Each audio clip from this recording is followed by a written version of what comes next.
আলহাকুমুত তাকাসুরু হাত্তা যুরতুমুল মাকাবির আরাআইতাল্লাযী ইউকাযযিবু বিদ্দীন ফাযালিকাল্লাযী ইয়াদউল ইয়াতীম ইযা যুলজিলাতিল আরদু জিলজালাহা ওয়া আখরাজাতিল আরদু আসকালাহা।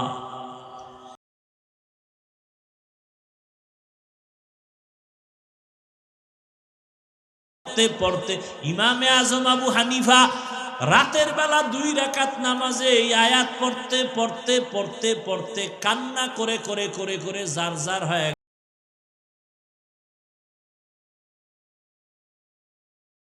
বান্দারা, তোমার আমার তো এলেম নাই, আমল নাই, নামাজ পড়ি ধোকা, রোজা রাখি ধোকা, জিকির করি ধোকা, বয়ান করি ধোকা, অথচ সাহাবায়ে কেরামের আমল কত সুন্দর, তাকওয়া কত সুন্দর, তেলাওয়াত কত সুন্দর, নামাজ কত সুন্দর। যেই সুন্দরে আল্লাহ খুশি হইয়া 10 জনকে জান্নাতের টিকিট দিয়েছেন। রহমতের নবী বলেন, আমি একদিন আমার মসজিদের পার্শ্বে আয়েশার হুজরায় ঘুমায় গেছি এশার পরে। কষ্ট হয়? নবী বলেন, আমি ঘুমায় যাইতেছি, ও পর্দার আড়ালের আম্মা জানেরা, ও বৃদ্ধ বাবাজি, যুবক বাবারা, নবী বলেন আমি ঘুমায় গেছি। রাতের বেলা আমার চোখ যদিও ঘুমায়, আমার দিল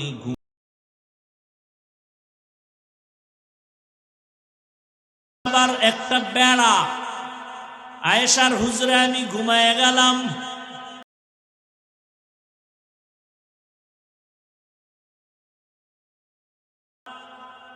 রাতের গভীরে শুনি কান্নার আওয়াজ। কে কান্না করে? কানটা লাগায় দেখি মসজিদের মধ্যে কে যেন গভীর রাতে কান্না করে। আমার আর ঘুম হলো না, আমি উঠে গেলাম, বের হয়ে গেল। মসজিদের কিনারায় দাঁড়ায় দেখি মসজিদের ভেতরে সাধারণ কেউ না, জান্নাতি 10 জন সাহাবাদের প্রথম আমার কলিজার আবু বকর নামাজে দাঁড়ায় দাঁড়ায় কাঁদেন। যে আবু বকরের কান্নার কারণে আমার ঘুম ভেঙ্গে গেল। নামাজ শেষে আবু বকর পিছনে তাকায় দেখে রহমতের নবী দাঁড়ানো। সালাম দিলেন। আমি বললাম, আবু বকর, নামাজে দাঁড়ায় আপনি কাঁদছেন কেন? আবু বকর কান্না করে বলে, নবী, হাসরের ময়দানে আমি মালিকের সামনে কেমনে দাঁড়াবো সেই ভয়, মালিকের দরবারে কেমনে দাঁড়াবো সেই ভয়ে কান্না করেছি। নবী বলেন, আবু বকর, আল্লাহ তো 10 জনকে টিকিট দিছেন, আপনি তো প্রথম জান্নাতি, কেন আপনার ভয়? আবু বকর কাঁদেন আর বলেন, ইয়া রাসূলুল্লাহ, আপনিই তো কান্না করেছেন আর বয়ান করেছেন কিয়ামতের ভয়াবহতা। কিয়ামতের ভয়াবহতা কত কঠিন। হাসরের ময়দানে সব নারী পুরুষ উলঙ্গ দাঁড়াবে, সূর্যটা মাথার নিচে আসবে, সূর্যের গরমে জমিনটা পুড়িয়া তামা হয়ে যাবে। অন্যদিকে জাহান্নামের চিৎকার, জাহান্নাম চিল্লায়া বলবে, ও আল্লাহ, বেনামাজি গুলো কই, বেপরদাওয়ালা গুনাহগার গুলো কই, আমার পেটে দাও, আমার পেটে ক্ষুধা। নবীও কাঁদে, আবু বকরও কাঁদেন। ওদিকে নবী আপনিই বয়ান করেছেন, হাসরের মাঠে আল্লাহ বড় রাগান্বিত। লিমানিল মুলকুল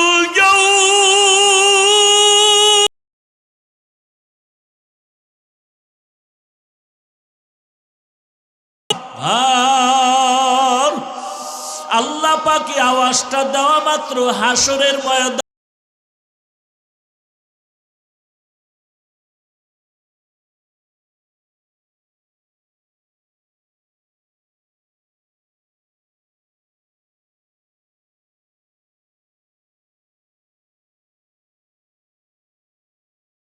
কান্নায় বিভোর হয়ে যাবে। আদম নবী নিজের জন্য কাঁদবেন, উম্মতের কথা ভুলে যাবেন। মূসা নবী নিজের চিন্তায় কান্না করবেন, উম্মতের কথা ভুলে যাবেন। ইব্রাহিম নবী কাঁদবেন, ঈসা নবী কাঁদবেন, নূহ নবী কাঁদবেন। ওই সময় আমার আল্লাহ রাগ হয়ে যাবে। আবার একটা সময় আমার আল্লাহ আর একটা আওয়াজ দিবেন, ওয়ামতাজুল ইয়াউমা আইয়ুহাল মুজরিমুন। আল্লাহ বলবে, গুনাহগারেরা, বেনামাজি, দাড়ি কামানেওয়ালা, বেপরদাওয়ালারা, তোরা আজকে আমার নেক আমলওয়ালাদের থেকে আলাদা হইয়া যা। গুনাহগারেরা তখন ভয়ে আলাদা হবে না। আমার আল্লাহ কুদরতি একটা বাচুনি দিবে। আল্লাহ যখন বাচুনি দিবে, গুনাহগারেরা উড়িয়া উড়িয়া জাহান্নামের রাস্তায় গিয়া পড়ে যাবে। গাইবি আওয়াজ আসতে থাকবে, ওয়াসিকাল্লাযীনা কাফারু ইলা জাহান্নামা যুমারা। আল্লাহর পক্ষ থেকে আওয়াজ হবে, এই গুনাহগার বেনামাজি গুলোরে ধর, জাহান্নামের হ্যান্ডকাপ হাতে লাগাও, জাহান্নামের দিকে টেনে টেনে নিয়ে যাও। ও আমার যুবক, জীবনের সব মিটাইয়া গুনাহ তো কম করো নাই বাবা। কতবার দাড়ি কাটলা, কতবার নামাজ ছাড়লা, কতবার মা বাবার সাথে বেয়াদবি করলা। জাহান্নামের এক সেকেন্ডের সহ্য করতে পারবানি গরম, সূর্যের গরম সহ্য করতে পারি না, মশার কামড় সইতে পারি না, বেতের বাড়ি সইতে পারি না। ওরে গুনাহ নিয়া কবরে গেলে দুই পার্শ্বের মাটির চাপ কেমন করে সহ্য করবা? জাহান্নামের আগুনের গরম কেমন করে সহ্য করবারে বাবা? তুমি যদি বাচ্চা গর্ভে নাও মা, তোমার বাচ্চা গর্ভে নিয়া তুমি এক রাত্র ঘুমাইতে পারো না, এই বাচ্চা তোমার পেটে গিয়া কষ্ট দেয়। কত মা বাচ্চা পেটে নিয়ে ঘুমাইতে পারে না, কান্না করে রাত কাটায়। রহমতের নবী কয়, ওই মহিলা কদরের রাতের ইবাদতের সওয়াব আল্লাহ দিয়ে দিবে। আতিনা ফি দারে দুনিয়া না হাসান, আতিনা ফি দারে উকবা না হাসান। আম্মাজান বাচ্চা গর্ভে ধারণ করলেন, দিনের বেলা কষ্ট করে খানা খাইতে গিয়াও খেতে পারে না, পেটের মধ্যে বাচ্চা লাথি মেরেছে, মা কান্না করেছে। রহমতের নবী বলেন, তোমার ওই দিনগুলো রোজার সমান সওয়াব আল্লাহ দিয়ে দিবেন। বাচ্চা প্রসবকালে আম্মাজানের কত কষ্ট,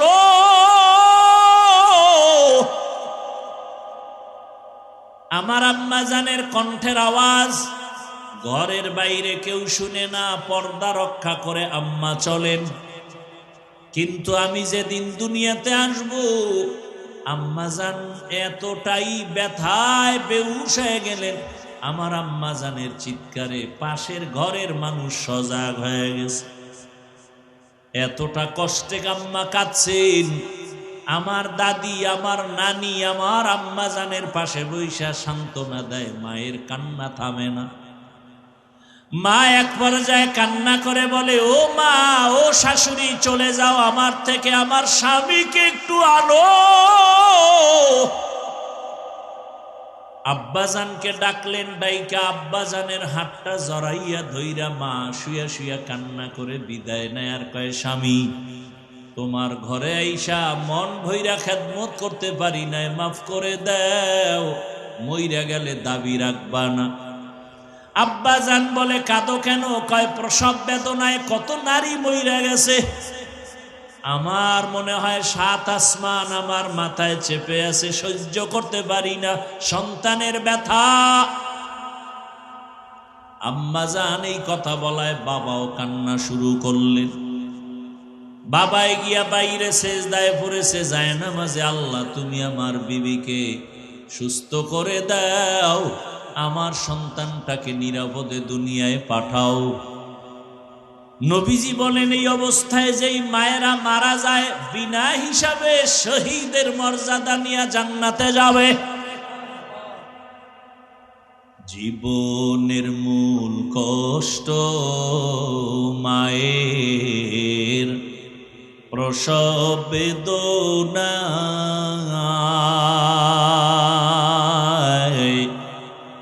সাত আসমান সাত জমিন তখন মায়েরই মাথায়।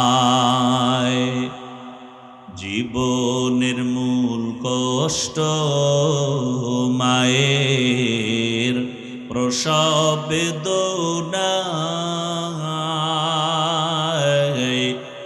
সাত আসমান সাত জমিন তখন মায়েরই মাথায়। আমার সুন্দর মুখ দেখে মায়ের, আমার সুন্দর মুখ দেখে মায়ের ব্যথা যায় দেয় হাসাইয়া। ও আমার প্রাণের মা, মা গো মা, কোথায় গেলে মোরে ছাড়িয়া? জনম দুঃখী ইয়াতীম আমি, চায় না কেহ ফিরিয়া। আমি যখন ছিলাম আমার মায়েরই উদরে, চলাফেরা করলেন যে মায় কত কষ্ট করে। আমি যখন ছিলাম আমার মায়েরই উদরে, চলাফেরা করলেন যে মায় কত কষ্ট করে। এমন মাকে কেমনে আজি, এমন মাকে কেমনে আজি যাব আমি ভুলিয়া।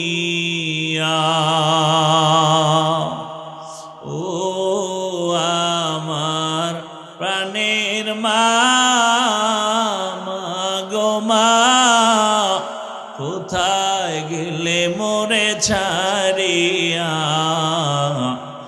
জনম দুঃখী ইয়াতীম আমি, চায় না কেহ ফিরিয়া।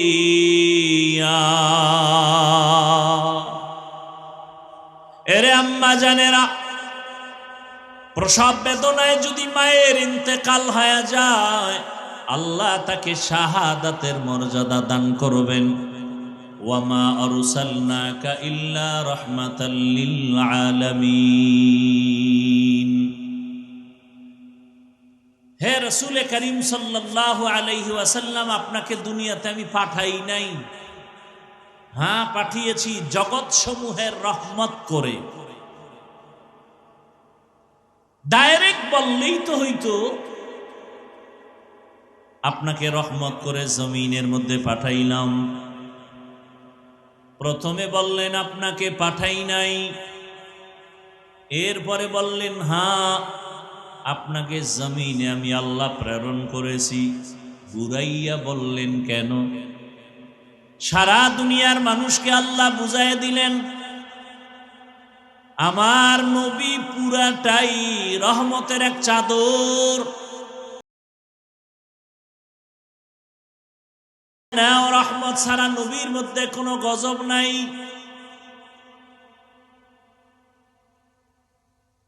তাও শুধু তোমার ক্ষেত্রে না, জগৎ সমূহের জন্য রহমত। অনেকে এখানে তরজমা করে উভয় জগতের জন্য রহমত। আমি তরজমা করেছি জগৎ সমূহের জন্য রহমত।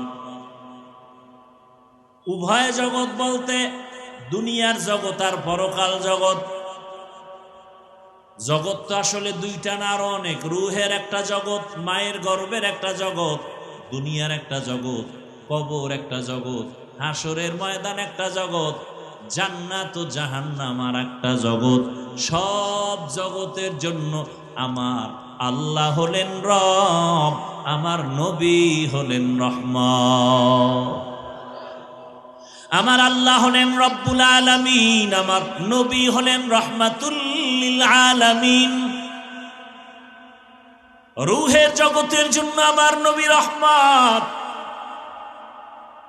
মায়ের গর্ভের জগতের জন্য আমার নবী রহমত,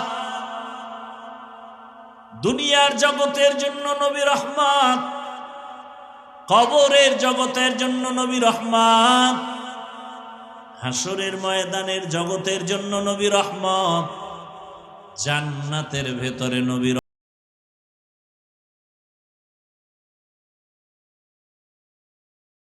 রূহের জগতে নবী আমার রহমত কিভাবে ভিন্ন আলোচনা।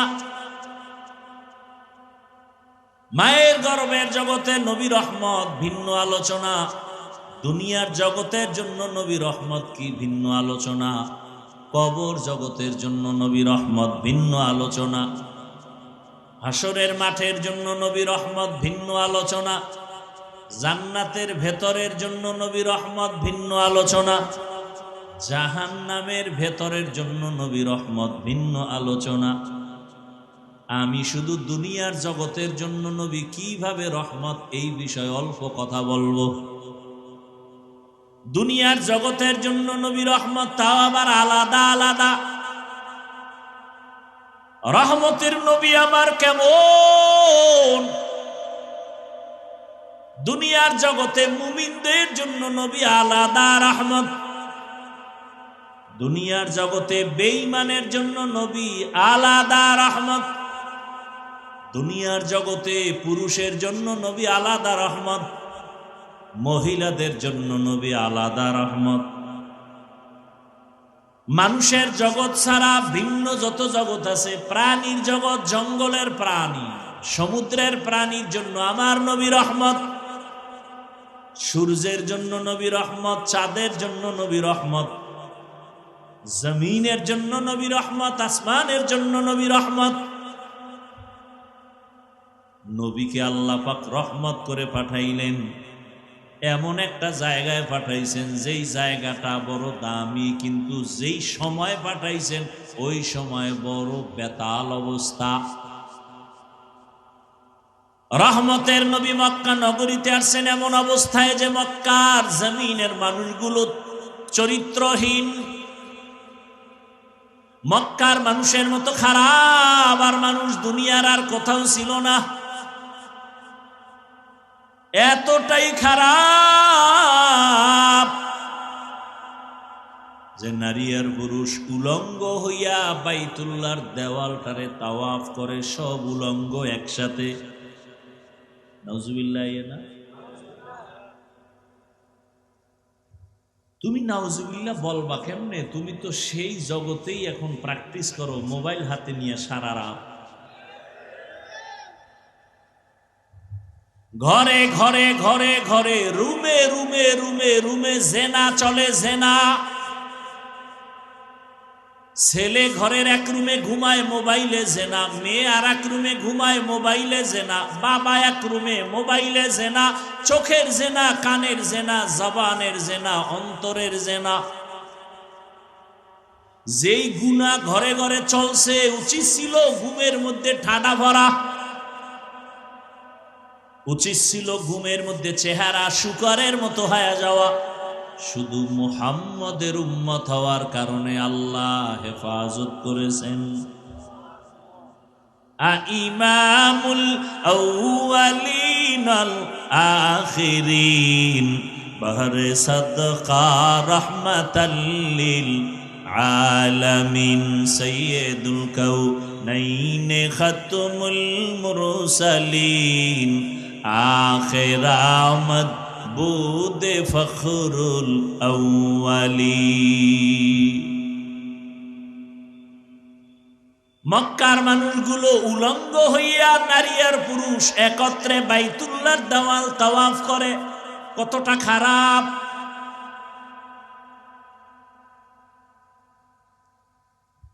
আমগো দেশটা কি ওই তুলনায় একেবারে যে ভালো তা না। ঢাকার হোটেলে হোটেলে কি পরিমাণ অপরাধ চলে, ক্লাবে ক্লাবে কি পরিমাণ অন্যায় চলে।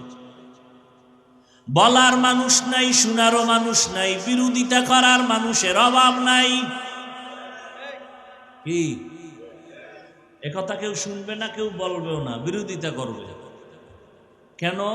শিয়ালের হাতে মুরগি আমানত। কার হাতে? শিয়ালের হাতে মুরগি দিয়ে কয় 3 দিনের আমানত। শিয়াল কয় দোয়াও চাই মাফও চাই। 1 সেকেন্ডও না, পেটের ভেতরে গিয়ে কিমা হয়ে গেছে। কল্লা দিতে পারি, মুরগি দিতে পারবো না। শিয়ালের হাতে মুরগি দিলে যা হবে, মাদ্রাসা মসজিদের আর ধর্মের চাবি সুদখোর ঘুষখোর আর বেনামাজির হাতে দিলে তো তাই হবে। ধর্মের চাবি সুদখোর ঘুষখোরের হাতে দিছে কে? জিবরাইল। কে দিছে? কারা? আমরা বলতে লজ্জা লাগে, ভোটের আগের রাত্রে চোরের মতো গোপনে পায়খানার নামে টাকা খাইছো, তখন আর লজ্জা লাগে নাই?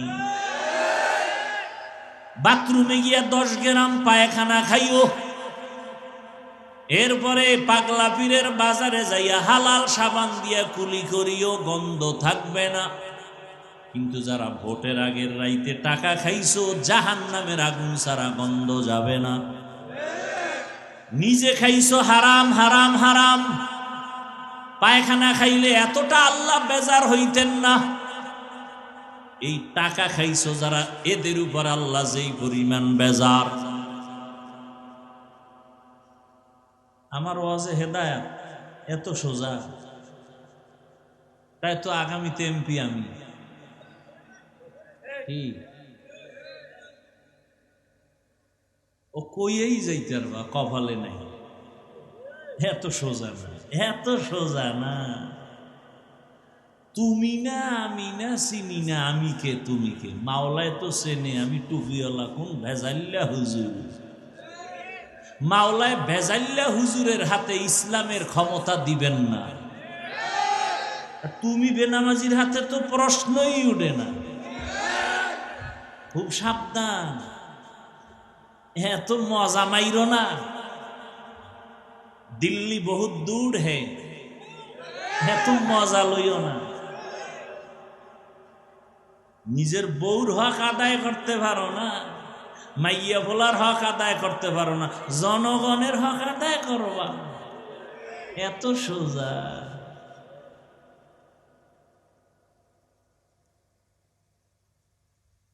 হায় হায় হায়,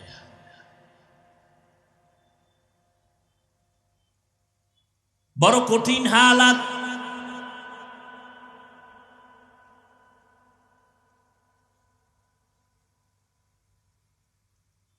রহমতের নবী মক্কা নগরীতে আসলেন, শুধু একটা বললাম, কতটা চরিত্রহীন নারী আর পুরুষ উলঙ্গ হয়ে বাইতুল্লাহর দেওয়াল তাওয়াফ করে। অথচ বাইতুল্লাহ কত দামি, যে বাইতুল্লাহর সীমানার মধ্যে, বাইতুল্লাহ যারা দেখছেন 4 দেয়ালের একটা ঘর, এতটুকুই না, বহু দূর চারদিকে এরিয়া দেওয়া আছে, অনেক দূরে দূরে দূরে দূরে সীমানা দেওয়া আছে। ওই পুরা সীমানার ভেতরে বসে কেউ যদি একবার বলে আল্লাহ, 1,00,000 বার আল্লাহ বলার সওয়াব। বাইতুল্লাহর এরিয়ার মধ্যে কেউ যদি বলে সুবহানাল্লাহ একবার, 1,00,000 বার সুবহানাল্লাহ বলার সওয়াব। এত বড় দামি ঘর বাইতুল্লাহ, যেই ঘরের দিকে শুধু তাকায় থাকবে সওয়াব সওয়াব সওয়াব।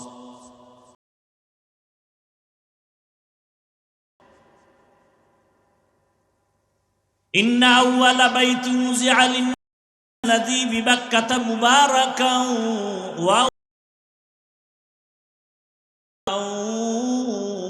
ওয়া হুদাল লিল আলামিন।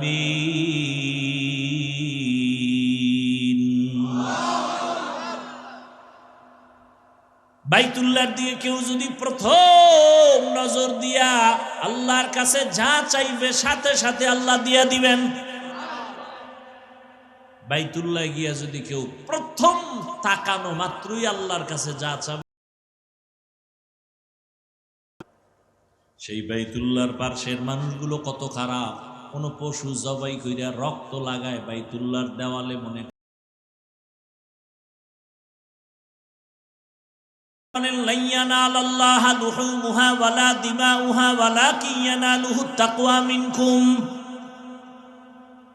আরো কত খারাপ। মক্কার মানুষ মেয়েদের পছন্দ করে না।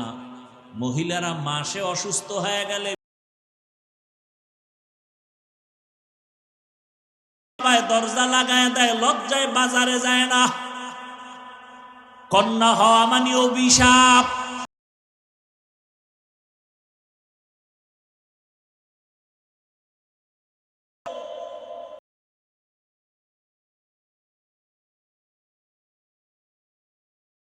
আবার চরিত্রহীন লম্পটের স্লোগানের পেছনে দৌড়াইয়েন না। সম্মান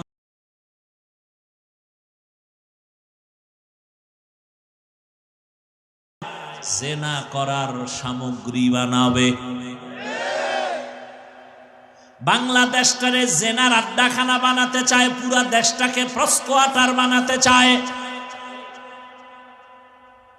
এরা দেশের দুশ্মন, এরা নারীর দুশ্মন, এরা স্বাধীনতার দুশ্মন, এরা আল্লাহর দুশ্মন।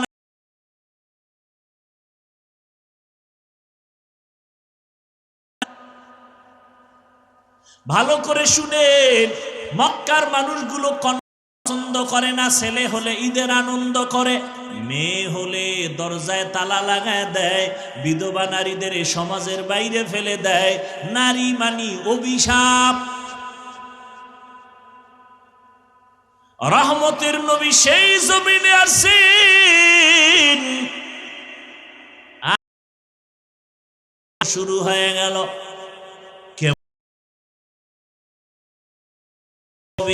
বলে কেমন শ্রেষ্ঠ? তুই যেদিকেই আঙ্গুল দেখাবি সেদিকেই নবী শ্রেষ্ঠ। জ্ঞানের বেলায় নবী তুলনাহীন, দৈহিক গঠনের বেলায় নবী তুলনাহীন। নবীজির চেহারা এত সুন্দর, একটা নজর দিবে একবার, মোহব্বতের নজর দিলেই জাহান্নামের আগুন হারাম। কেমন মায়ার নবী আমার! কেউ যদি ভক্তি ভরে একটা নজর দেয়, 7 দিনের ক্ষুধা পেটে থাকে না। কেমন রহমতের নবী!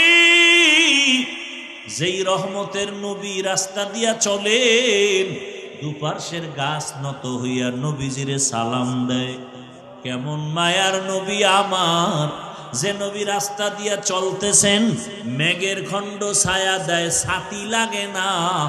নবীর শরীরে সূর্যের গরম লাইগা যেন কষ্ট না হয়, মেঘের খণ্ড ছায়া দেয়। নবীজির শরীর মোবারকে মশা মাছি পড়ে না, হারাম। নবী যেখানে কদম দেয়, ওখান থেকে দীর্ঘ বছর শুধু মিশকের ঘেরান। আম্মা জান আয়েশা রাদিয়াল্লাহু আনহা বলেন, নবীজির ঘাম বোতলে ভরে রাখতাম আর আমরা আতর হিসাবে ব্যবহার করতাম। কেমন নবী এর যুবক! চিনলি না সেই নবী আমার, যিনি তার হায়াতে কোনোদিন একটা মিথ্যা কথা বলেন নাই, কোনোদিন একটা গালিও নবীজি কাউকে দেন নাই। হাজারো গালি মানুষ দিছে, নবী একটা গালির জবাবও দেন নাই। কেমন ধৈর্য ধারণ করনেওয়ালা নবী! জীবনে নবীজি চোখ দুইটা গরম করে কারো দিকে তাকান নাই, গরম চোখে তাকান নাই। সেই নবীর উম্মত আমরা। কেমন মায়ার নবী আমার!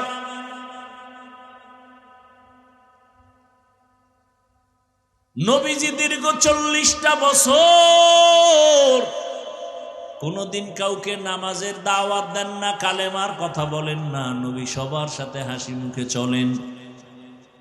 সব বেঈমানের অন্তরে নবীকে ঢুকায় ফেলছে। নবীর ব্যবহার এত সুন্দর। রহমতের নবী 40 বছর পর্যন্ত কারো কাছে গিয়ে কোনো দাওয়াত দেন না। 40 বছর পরে আল্লাহ কোরআন নাজিল শুরু করলেন। নবী এবার দাওয়াত শুরু করলেন। নবীজি কত সুন্দর, নবীজির শরীরের শক্তি কত বেশি। সারা দুনিয়ার মানুষ একদিকে, রহমতের নবী ভিন্ন। সারা দুনিয়ার মানুষ এক জায়গায়,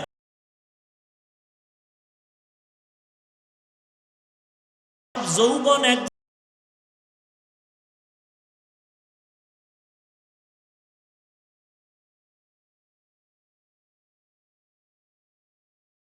নামাজি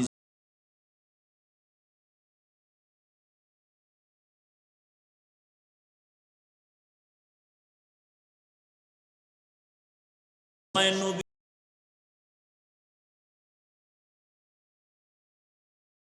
আল্লাহর বিধান ফয়সালা আলাদা। ঠিক ওই সময় রহমতের নবী বিবাহের বন্ধনে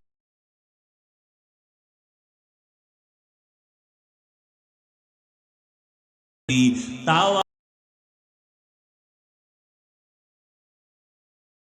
বিবাহের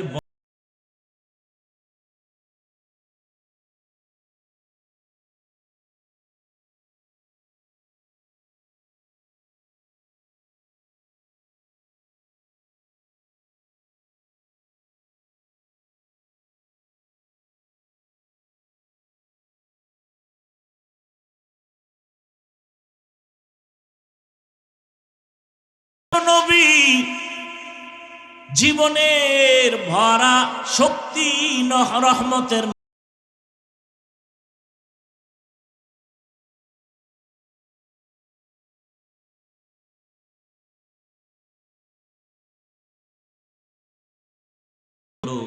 আবার সন্তানও 2-এর অধিক হয়ে গেল। এই নবী বিবাহ করলেন খাদিজা রাদিয়াল্লাহু আনহা। সারা দুনিয়ার বেঈমান আর নাস্তিক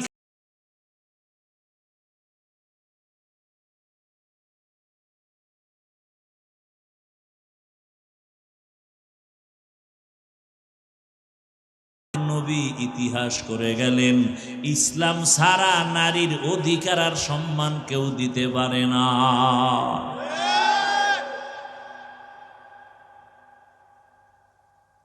এবার আসেন এরপরে কন্যা। আরবের মানুষ কন্যা কতটা অভিশাপ মনে করে। কত বাবা নিজের হাতে কন্যাকে জ্যান্ত পাথর চাপা দিয়ে মেরে ফেলেছে।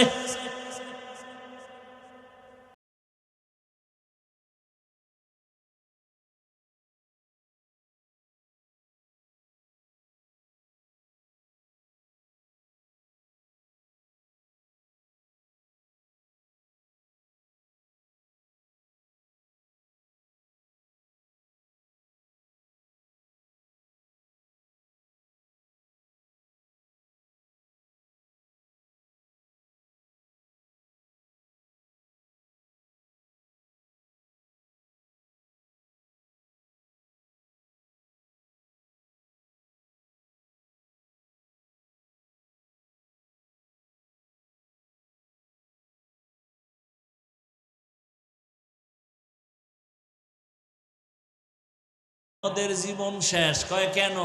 কয় ছেলে নাই, মইরা গেলে বংশ রক্ষা কে করবে?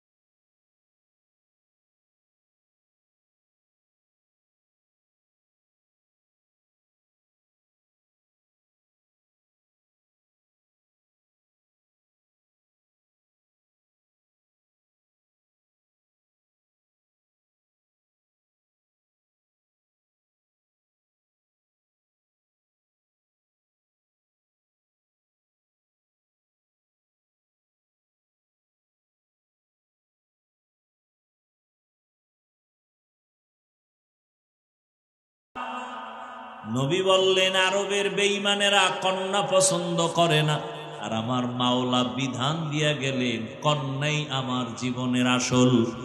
আমি মুহাম্মদের 4 কন্যা, শুধু তাই